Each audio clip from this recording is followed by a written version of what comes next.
ఆంధ్రప్రదేశ్లో తెలుగుదేశం పార్టీ కేంద్ర కార్యాలయం ఎన్టీఆర్ భవన్ పై దాడి వ్యవహారం ఘటనలో పోలీసులు విచారణ చేపట్టారు. వైసీపీ ప్రభుత్వం అధికారంలో ఉండగా 2021 అక్టోబర్ 19న ఆ పార్టీకి చెందిన ముక్కలు దాడికి పాల్పడ్డాయి. వైఎస్ఆర్ కాంగ్రెస్ నేతలు దేవినేని అవినాష్, లేళ్ల అప్పిరెడ్డి, ఆళ్ల రామకృష్ణారెడ్డి అనుచరులు దాడికి పాల్పడ్డారు. 2.5 ఏళ్ల తర్వాత పోలీసులు పార్టీ కార్యాలయానికి వచ్చి విచారణ చేపట్టారు. సీసీ కెమెరాలను పరిశీలించి నిందితులను గుర్తిస్తున్నారు.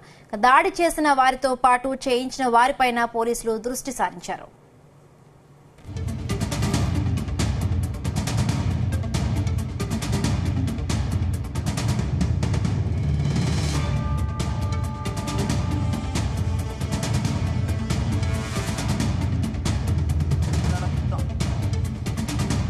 ఇదే అంశానికి సంబంధించి మరింత సమాచారం మా కరెస్పాండెంట్ నాగేశ్వరరావు అందిస్తారు. నాగేశ్వరరావు, 2.5 సంవత్సరాల క్రితం కేసు ఇది ఏంటి మళ్ళీ తెర మీదకు తీసుకొచ్చారు తెలుగుదేశం పార్టీ కార్యాలయం దాడి కేసుని? ఆంధ్రప్రదేశ్ రాష్ట్రంలో సంచలనం కలిగించిన సంగతి 2021లోని వైసీపీ ప్రభుత్వంలో జరిగింది. ఏదైతే పట్టాభి అనే టీడీపీ నాయకుడికి సంబంధించి వైసీపీ ముఖ్యమంత్రి జగన్మోహన్ రెడ్డి, వైసీపీ అధినేత, రాష్ట్ర ముఖ్యమంత్రి జగన్మోహన్ రెడ్డి మీద టీడీపీ నేత పట్టాభి కొంత కామెంట్ చేశాడు. కామెంట్ చేసిన నేపథ్యంలో ఒక్కసారిగా టీడీపీ నేతలు కూడా బగ్గుమన్నారు. రాష్ట్ర వ్యాప్తంగా కూడా వైసీపీ నేతలు బగ్గుమన్నారు. రాష్ట్ర వ్యాప్తంగా కూడా ఆ పట్టాభి, టీడీపీ నేత పట్టాభి అన్న మాటలకు రాష్ట్ర వ్యాప్తంగా కూడా వైసీపీ నేతలు పెద్ద ఎత్తున వైసీపీ నేతలందరూ కూడా టీడీపీ నేతల మీద దాడి చేసిన పరిస్థితి, మాటల యుద్ధంతో. అయితే ఆ గుంటూరు, కృష్ణా జిల్లాలకు సంబంధించిన కొంతమంది నేతలు ఒక అడుగు ముందుకేశారు.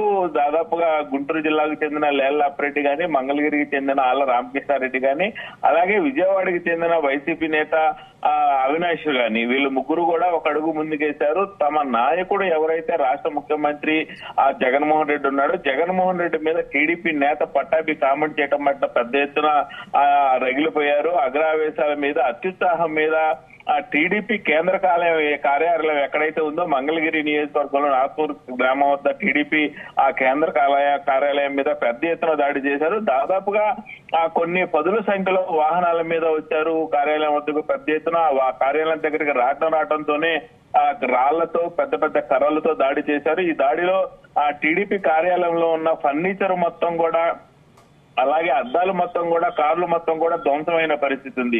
అలాగే టీడీపీ కార్యాలయంలో ఎవరైతే అడ్డు వస్తున్నారో వాళ్ళందరి మీద కూడా దాడి చేసిన పరిస్థితి ఉంది. దీంట్లో అవినాష్ రెడ్డి, మంగళగిరి ఆళ్ల రామకృష్ణారెడ్డి, లేలాపరెడ్డి ముగ్గురితో పాటు ఆ వైసీపీకి సంబంధించిన ఆ యువ నేతలు, నాయకులు, అలాగే ఏదైతే వైసీపీకి సంబంధించిన ముఖ్యమైన నాయకులందరూ కూడా దీంట్లో పాల్గొన్నారు.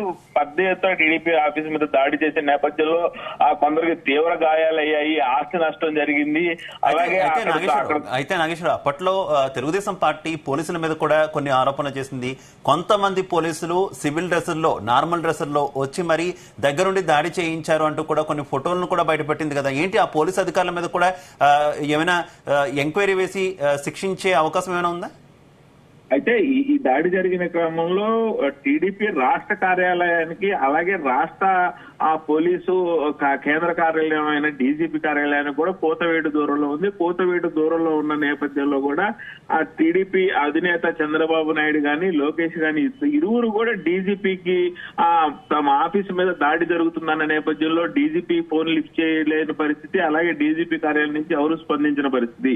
కానీ అదే టైంలో ఆ టీడీపీ కార్యాలయం మీద దాడి జరుగుతున్నప్పుడు కొంతమంది పోలీసులు, ఎస్బీ పోలీసుల, ఇంటెలిజెన్స్ పోలీసుల అనేది తెలియాల్సి ఉంది. మొత్తానికైతే దాడి జరిగే సమయంలో దాడి జరుగుతున్న తర్వాత వచ్చారా, దాడి చేయడానికి ముందే వచ్చారా అనేది అయితే మొత్తానికి పూర్తి సమాచారం లేదు. కానీ దాడి చేసే క్రమంలో కొంతమంది అక్కడ పోలీసులు కూడా ఉన్నారనేది టీడీపీ కొంతమేరకు ఆ ఫోటోలు, వీడియోలు కూడా రిలీజ్ చేసింది. రిలీజ్ చేసిన క్రమంలోనే పోలీసులు, రాష్ట్ర ప్రభుత్వ అధికారులు, రాష్ట్రంలోని ముఖ్య నాయకులు అందరూ కలిసి కూడా టీడీపీ మీద దాడి చేశారని చెప్పారు. ఈ దాడి చేసే నేపథ్యంలోనే గత 2 రోజుల నుంచి కూడా టీడీపీ రాష్ట్ర కార్యాలయం వద్దకు పోలీసులు చేరుకున్నారు. ఎప్పుడైతే దాడి జరిగిందో 2021